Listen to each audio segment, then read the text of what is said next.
if you're emailing your members, if it's like a transactional email where they know, they're coming up on renewal, that may not be received the same as just like a marketing email for a new program that you're launching, for example. So I would encourage you also to think about those buckets of how you're communicating with members as well.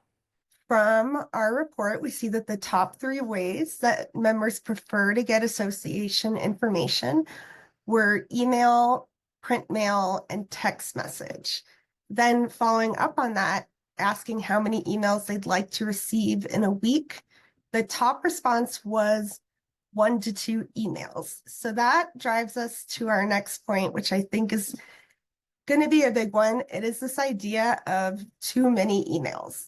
So looking at the report, there was an increase in the number of respondents who said they get too many emails from 34% in 2023 to 50% in 2024.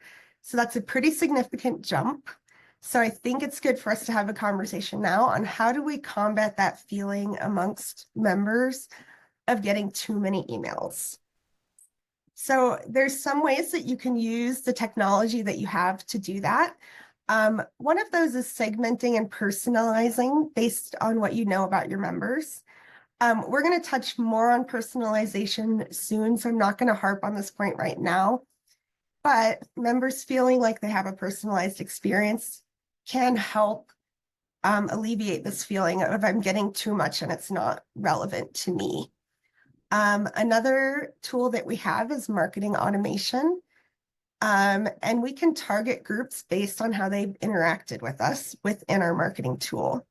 So an example that I like is, let's say we're marketing an event and we've already sent out 4 emails about this event and we're doing a last call. How about we target that email only to people who opened or clicked on previous emails? We can kind of decide that somebody who hasn't interacted with us about this event already is probably not at the last minute likely to say, oh, no, yeah, I'm actually interested in that.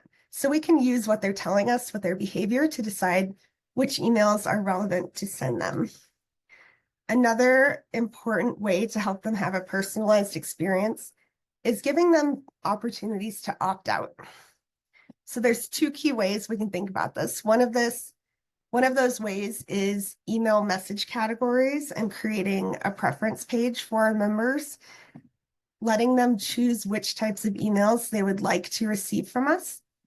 And then on that page, it's important to clarify what type of emails that means and maybe how often they'd be receiving those emails when they're opting into that.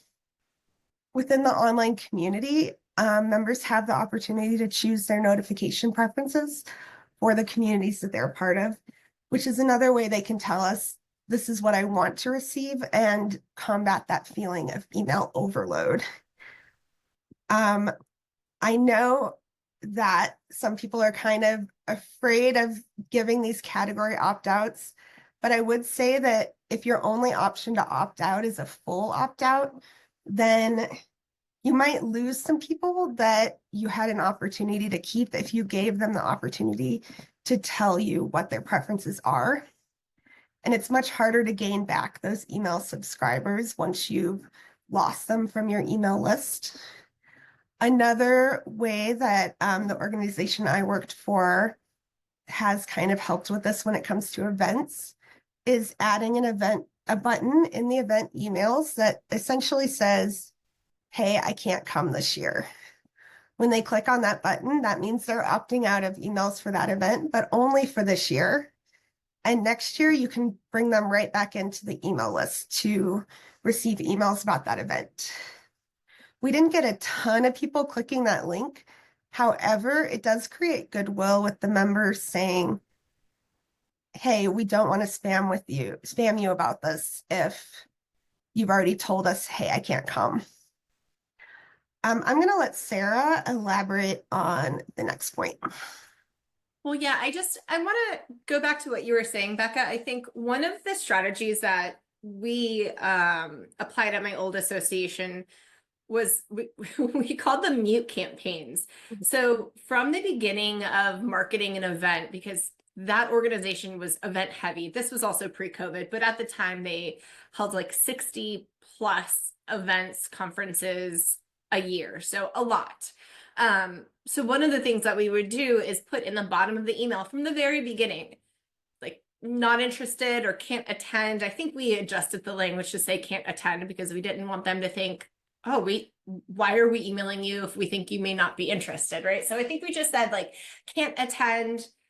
You can mute these particular emails. So just for example, if it was our annual conference and it unfortunately often conflicted with graduations. So we would say, if you can't attend, mute communications about the conference. We gave people that option. We asked them on the unsubscribe page why. We wanted to know, should we be looking at a different time of year? Is it just simply cost prohibitive?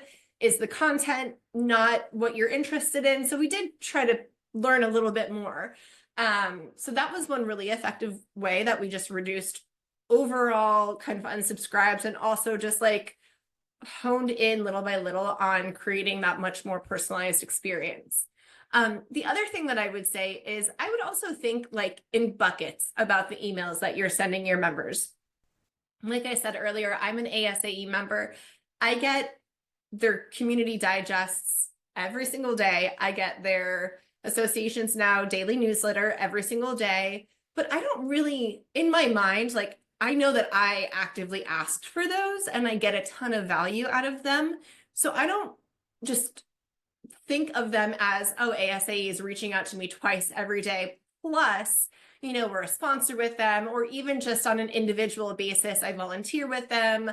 I sometimes go to events of theirs. So I don't necessarily like think of, oh my gosh, ASAE is emailing me 10 times in one day, right? Because I know that I've asked for this. I know that I'm finding value in it. So I think that's another perspective to take too. If you're emailing your members, if it's like a transactional email where they know, they're coming up on renewal, that may not be received the same as just like a marketing email for a new program that you're launching, for example. Or you can even think about the way that like we've communicated with you all. When you registered for this email, you were expecting a Zoom invite to come to your inbox. I hope you all got that. You're all here, so you must have. And 24 hours in advance, you get that Zoom reminder.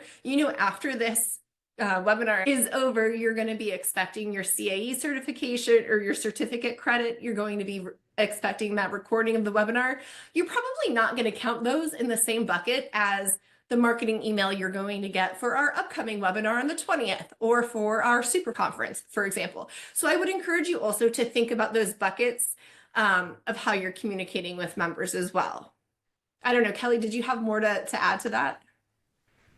No, I love that both you and Becca have called out kind of this like transparency in setting expectations of what people will be getting from you, allowing people to choose if they do or don't want to get certain communications. I think that's really important because then when they do get stuff from you, they're not like annoyed because they signed up to get it. And the only thing I would add is this is one of the reasons why it's important to kind of like diversify your communication channels. Now, I know like as a marketer, I'm more on that bandwagon than most people, but we have so many different ways to communicate with people now. There's email, obviously, and members in this report said that's still their preferred communication method. So no one's saying like to stop emailing them. But when you spread out where you're sharing your messaging and telling people about opportunities, you just have more options for them to engage. So if their inbox is feeling overwhelming and they prefer to like jump into the community every now and then and look at the event calendar or something like that, then they can do that. And if you have a social media presence, they can go there. If you have like learning management and really right now they're focused on looking at just courses and they don't have time for anything else, then they can do that. And through all of those means, you are engaging them. And that's where you want to be. You want to have those different options so that if someone isn't into getting emails right now, you're not losing them entirely because they have these other ways to connect with you when they would like to.